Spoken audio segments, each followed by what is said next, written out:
오늘은 가정에 대해서 5월 가정의 달을 맞아서 가정에 대해서 우리가 성경 말씀을 교훈을 받도록 하겠습니다.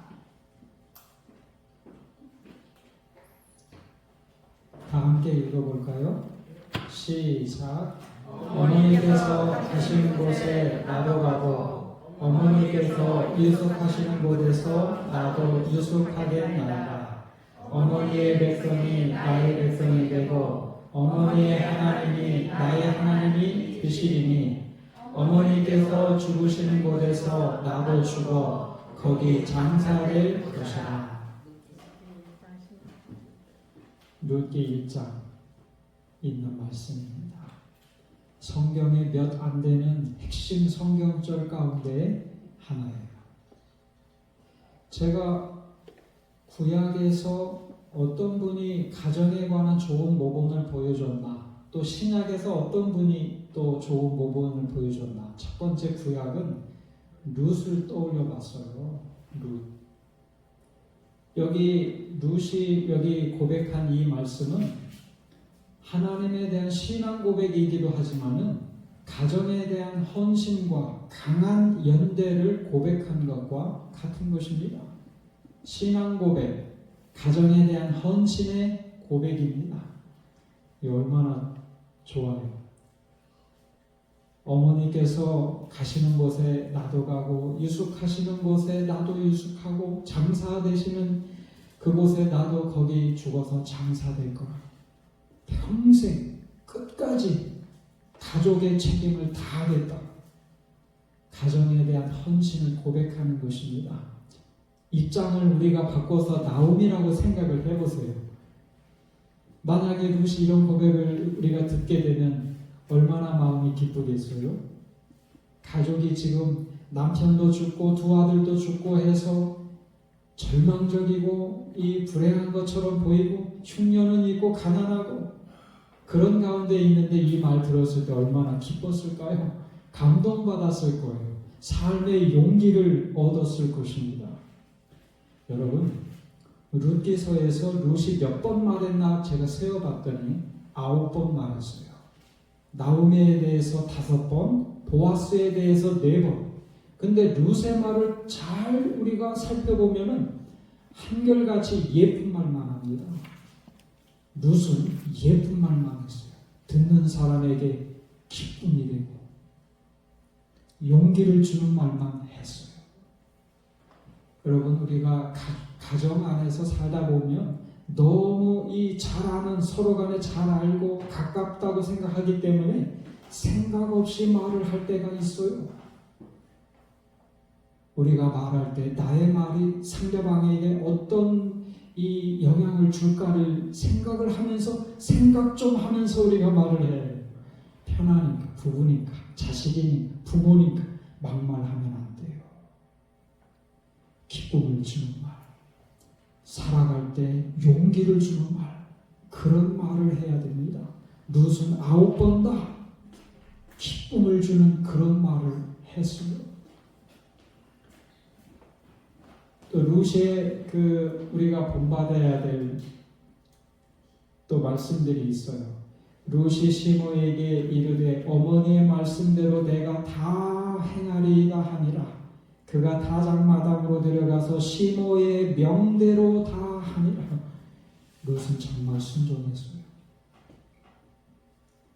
나오미가 말하는 대로 다 소중히 듣고 그거를 다 준행했습니다. 룻은 말이죠, 순종하는.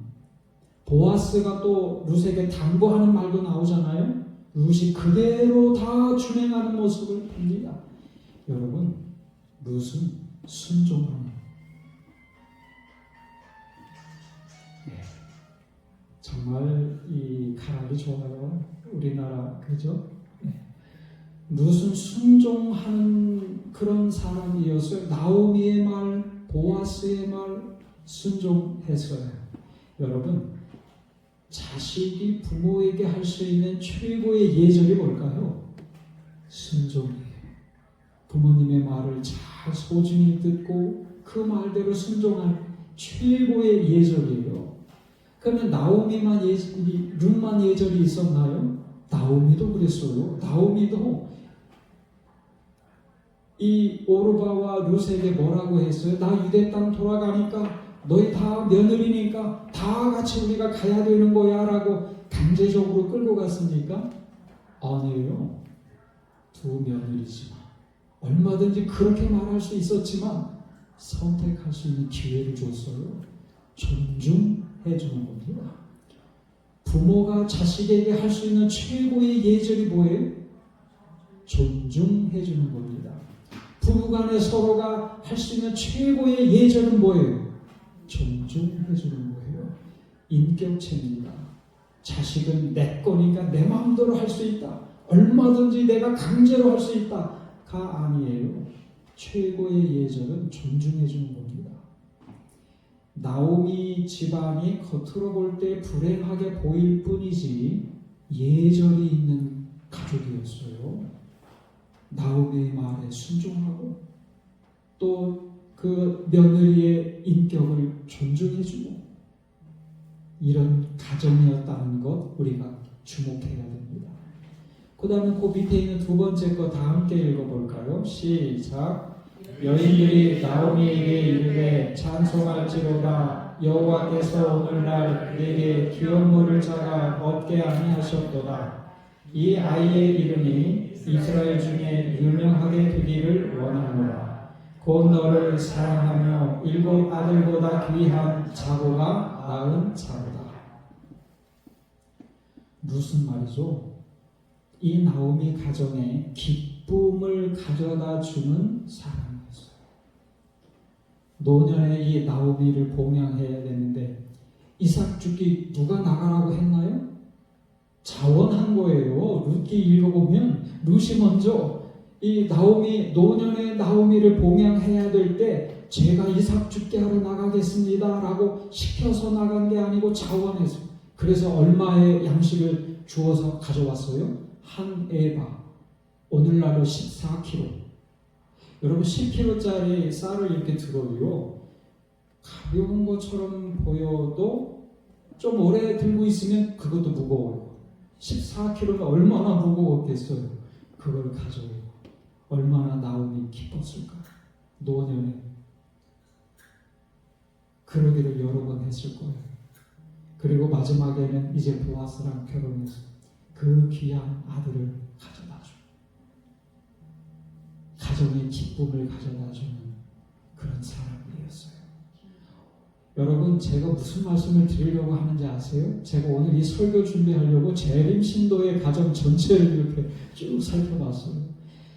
재림 신도의 가정을 빛나게 하는 4가지 미덕이 있는데 그걸 룻이 다 갖추고 있더라고요. 예절, 말, 기뻐하는 것, 그리고 대접하는 것. 룻이 그 4가지 빛나는 미덕들을 다 갖추고 있더라고요. 놀랐어요. 이런 가정이기 때문에 회복된 거예요. 정말 행복한 가정. 그 끊어질 위기에 처해 있던 이 가정의 대를 잇게 되고 그 대가 뭐예요? 메시아의 가문을 이루게 됩니다. 메시아의 가문의 이름을 올리게 됐어요. 이런 빛나는 미덕이 가정을 늘 기쁘게 하고 거기에 마음이 늘 있었어요.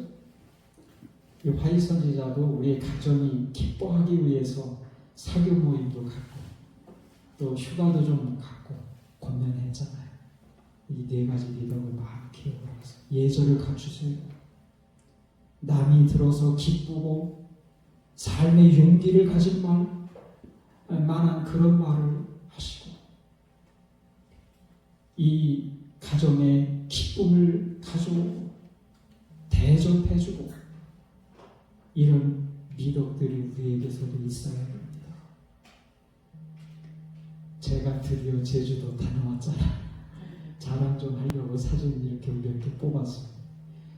제주도 제가 여행을 많이 못 해봐서 우리나라에서 제주도 이렇게 30-40년 전에 한번 가봤는데 그때는 봉사하러 간 거고 이번에 갔는데 제대로 좀 봤어요.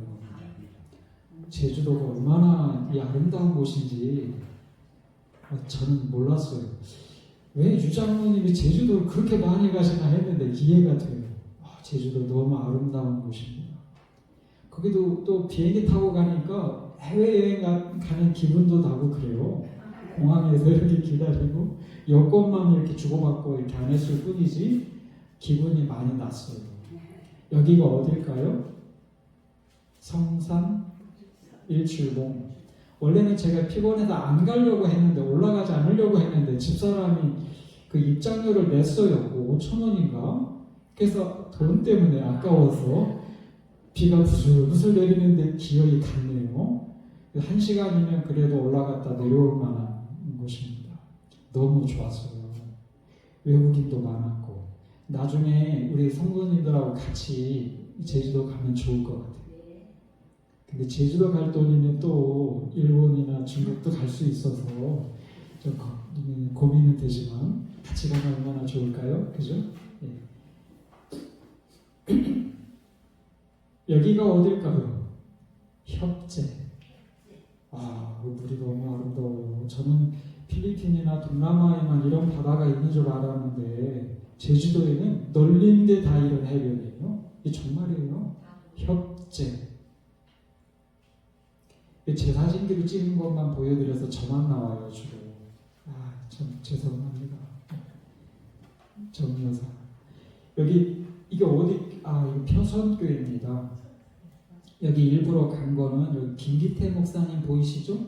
제 맞은편에 이 목사님 만나러 이 교회 갔는데 그 마침 최기로 목사님, 제 옆에 앉으신 분이 최기로 목사님, 그 맞은편에 앉으신 분이 윤재성 목사님. 윤재성 목사님은 거기 연수원에 계시다고 그래요. 그 전에는 우리가 같은 방도 쓰고 그랬는데 윤재성 목사님도 거기 계셨어요. 그래서 점심 같이 이렇게 나누고 표선교회. 우리 애기도 빠질 수 없죠. 우리 애기 호텔방에서 우리 애기도 같이 가서 우리 이번에는 우리 부모님 모시고 또 저희하고 또 갑자기 또 우리 딸하고 아들은 안 올 줄 알았는데 이렇게 와줬어요. 너무 고맙고 그랬습니다. 아기가 있으면 참 또 부모님 좋아하시더라고요. 저희도 좋고 부모님도 이렇게 좋아하시고 가족이 좋은 시간 보내면 좋죠. 화이선지자도 가정이 늘 기뻐할 수 있도록 이 건전한 사교 모임 또 휴가도 보내고 그렇게 하도록 권면을 주셨어요. 여기 일본의 작가가 있는데 이분은 일본의 소설의 신이라고 불리우는 분입니다. 이분이 쓴 대표적인 책 가운데 하나가 화해예요. 화해. 그가 유명한 소설이 인기가 있었던 그거는 실제적인 자신의 경험을 바탕으로 해서 쓴 소설이기 때문에 그래요. 아버지와 심각하게 불화를 겪다가 극적으로 화해했는데 그걸 바탕으로 소설을 쓴 거예요. 그분이 책에 쓴 말 가운데 하나가 이겁니다. 세상에서 가장 아름다운 가정은 싸움을 하지 않는 곳이 아니라 화해하는 가정이다. 사람이 다 불완전해요. 저희도 대판 싸울 때가 있어요. 요즘에는 좀 덜합니다. 요즘에 며칠 전에도 제가 여기는 일방통행인데 왜 여기로 카메라 앞에 있으니까 당장 돌려요. 그랬더니 집사람이 다 저를 째려보면서 제발 흥분하지 마요. 그래서 제가 즉시 멈췄어요. 사람은 참 불완전해요. 가끔 다툴 때 있잖아요. 그래서 세상에서 가장 아름다운 가정은 싸움을 하지 않는 곳이 아니에요. 그건 자연스러운 일일 수도 있어요. 그러나 우리가 화해하는 가정, 아름다운 가정입니다. 전 되게 제가 먼저 미안하다고. 집사람은요 3일 동안 말을 안 해요. 제가 먼저 미안하다고 말을 하고 그러면 마지못해서 조금 풀어져요. 정여사 다 솔직하게 이렇게 말하잖아요. 오늘 우리도 이 롯이 우리에게 보여준 이 빛나는 가정의 미덕들, 예절, 가족이지만 예절을 좀 우리가 차리고 생각 없이 말하지 말고 좀 기쁨을 주고 살아갈 수 있는 용기를 줄 수 있는 말, 대접해 주는 것, 또 기쁨을 가져오는 것, 이 빛나는 네 가지 미덕을 우리가 갖춰서 행복한 가정. 또 교회도 어떻게 보면 가족이잖아요. 하늘 가는 가족이, 하늘에서도 거대한 가족처럼 우리가 사는 겁니다. 그런 가정을 이루게 되시기를 바랍니다. 신약에서 만약에 좋은 모범을 뽑으라면 요셉. 다 같이 읽어볼까요? 시작. 예수 그리스도의 나심은 이러하니라. 그 모친 마리아가 요셉과 정혼하고 동거하기 전에 성령으로 잉태된 것이 나타났더니 그 남편 요셉은 의로운 사람이라 저를 드러내지 아니하고 가만히 끊고자 하라. 요셉은 성경에 예수님의 아버지처럼 피로 나는 그런 가족은 아니지만 아버지 오랜 시간 동안 아버지를 모시고 산 사람이 요셉이에요. 예수님이. 근데 기록에는 별로 없어요. 몇 가지 흔적들을 이게 맞추어서 요셉은 아마 이런 사람이었을 것이다 우리가 추측을 하는 겁니다. 첫 번째는 의로운 사람. 신앙심이 좀 있었겠죠. 의로운 사람. 두 번째는 마리아와 정혼이 약혼이잖아요. 근데 유대법에 의하면 약혼만 해도 법적인 결혼관계와 동일시됐어요.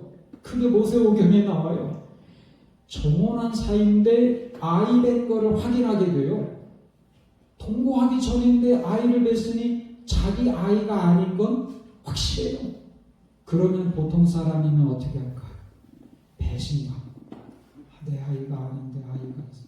우리 정혼한 사이인데 결혼했는데 법적으로 부부인데 내 아이가 아닌데 아이를 뱄으면 어떤 마음이 들어요? 배신감. 복수하고 싶고 좀 드러내놓고 뭔가 부끄러움을 주고 싶고 그런 마음이 생길 수도 있는데 요셉은 그러지 않았어요. 드러내지 아니하고 가만히 끄는 마리아에 대한 존경과 깊은 배려하는 마음을 확인하게 됩니다. 배려하는 거예요.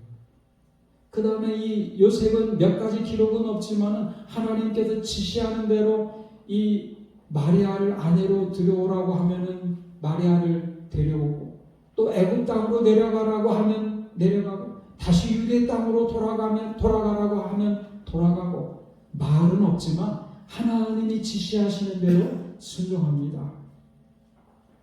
요셉은 몇 가지 말씀들을 우리가 살펴볼 때 품성이 아름다운 사람이었어요. 재림 신도의 가정에 보면 품성이라는 말이 몇 번 나올 것 같아요? 126번. 재림 신도의 가정을 만드는 가장 빛나는 미덕을 꼽으라면, 핵심을 꼽으라면 품성입니다. 우리의 품성. 여러분, 제가 퀴즈를 내려고 이 말씀을 한번 읽어드립니다. 재림신도의 가정 16쪽에 나오는 말씀이 좀 잘 들어보세요. 퀴즈 낼 거예요.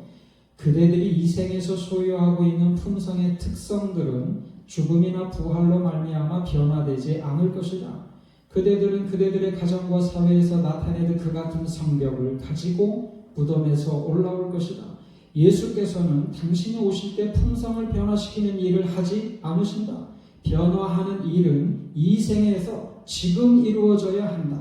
우리의 일상생애가 우리의 운명을 결정하고 있다. 여러분, 우리가 하늘에 가게 되면 하늘에서 품성이 변화되지 않은 사람을 만날 수 있을까요? 없을까요? 없어요. 하늘엔 품성 변화가 되지 않은 사람이 없는 거예요. 왜요? 하늘에 갔는데 누구를 미워하고 누구를 비방하고 누구와 다투고 이런 사람이 없는 겁니다. 다 품성이 변화된 사람들이 오는 거예요. 그러면 예수님이 재림하실 때 우리의 품성이 변화되나요? 그런 일은 없다라고 여기에 성경에 화이트 선지자가 말했어요. 그러면 성도가 죽었다가 부활할 때 품성이 변화될까요? 육신은 변하죠. 더 이상 썩지 않을 영광의 몸으로 우리가 부활하게 될 텐데, 그러나 품성은 그대로입니다. 그런다고 해서 품성이 변화되는 것 아니에요. 품성 변화는 언제 해야 돼요? 지금. 아직 우리에게 은혜의 시간이 있을 때 지금 변화돼야 됩니다. 그렇지 않으면 변화되지 않은 우리의 품성을 가지고 주님 맞을 수도 없고 부활할 수도 또 하늘에 들어갈 수도 없는 것입니다. 품성 변화는 지금 돼야 돼요.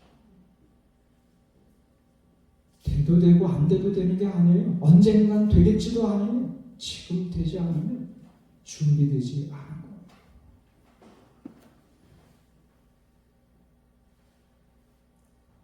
품성 변화는 10년 걸치고 20년 믿어야 되는 게 아니에요. 지금 당장 될 수 있어요. 그 원리가 여기 있어요. 내가 그리스도와 함께 십자가에 못 박혔나니 그런즉 이제는 내가 산 것이 아니요 오직 내 안에 그리스도께서 사신 것이라. 이제 내가 육체 가운데 사는 것은 나를 사랑하사 나를 위하여 자기 몸을 버리신 하나님 아들을 믿는 믿음 안에서 사는 것이라. 믿음으로 사는 것과 내가 산 것 아니요 그리스도께서 내 안에 사셨다는 말은 동급이에요. 믿음으로 구원받으면 됐지 뭐 품성 변화되는 게 필요하냐고. 믿는다는 믿음으로 사는 것과 그리스도께서 내 안에 주인으로 사는 것은 같은 표현이에요. 바울에 의하면 믿는다는 말이 뭘 믿는다는 거예요? 죄에서 구원해 주신 걸 믿는 거예요. 그런데 죄된 자아를 주인으로 모시고 살면 모순이잖아요. 죄에서 구원받았는데 죄된 자아를 주인으로 모시고 살아요. 안 되는 겁니다. 모순이에요. 죄에서 구원받은 것처럼 죄된 자아가 주인이 되면 안 되는 그리스도를 주인으로. 그럴 때 그리스도는 나의 의라고 믿을 수 있는 거예요. 그리스도를 주인으로 모셔야죠. 이러면 순간적으로 지금 이 순간에도 여러분과 저는 품성이 변화되는 거예요. 내가 주인이 아니야. 주님이 글자 그대로 내 인생의 주인이면 되는 겁니다. 주님 말씀하시는 그대로 순종하면 품성이 변화되는 거예요. 화를 낼 수 있어요. 다툴 수 있어요. 그러나 주님 말씀에 곧바로 순복할 수 있으면 여러분 주님을 주인으로 모시는 것을 두 글자로 다른 말로 표현하면 굴복이에요. 굴복. 저는 신앙생활을 하면 할수록 성경을 공부하면 공부할수록 신앙의 핵심을 뽑으라고 하면 굴복이라고 말할 수 있어요. 굴복이에요. 굴복이 안 되면 하나님께 굴복이 안 되면 성령 충만할 수도 없어요. 주님을 내 안에 모실 수도 없어요. 변화될 수가 없어요. 재림을 위하여 준비될 수가 없어요. 여러분 굴복이라는 말은 세상에서는 부끄러운 경험이에요. 누구한테 굴복한다. 그러나 창조주 하나님께 나에게 영생과 완전한 행복을 가져다 주시는 분께 굴복하는 것은 사람에게 주어진 최고의 영광스러운 경험이에요. 하나님께 굴복하는 것, 창조주께 굴복, 영원한 이 생명과 행복을 주시는 분에게 굴복하는 것은 사람에게 주어진 최고의 영광스러운 경험이 하나님께 무릎 꿇는 것, 경배하는 것, 무릎 꿇고 경배하는 것, 최고의 영광스러운 경험이에요. 굴복하지 않아요. 주님께서 나의 주인 되지 않으면 변화될 수가 없어요. 행복한 가정 이룰 수 없어요. 행복한 그 영원한 하늘 가족의 이론이 될 수가 없어요. 지금 이 순간에도 우리는 그 일을 경험할 수 있어요. 주님을 우리의 주인으로 모시고 굴복하는 겁니다. 여기 이분은 임정숙 성도님인데 신문에 이분 경험을 소개했어요. 이분이 결혼하기 전에 남편이 정말 자상한 사람이라고 생각해서 결혼했는데 결혼하고 나니까 달라졌다. 완전히 달라.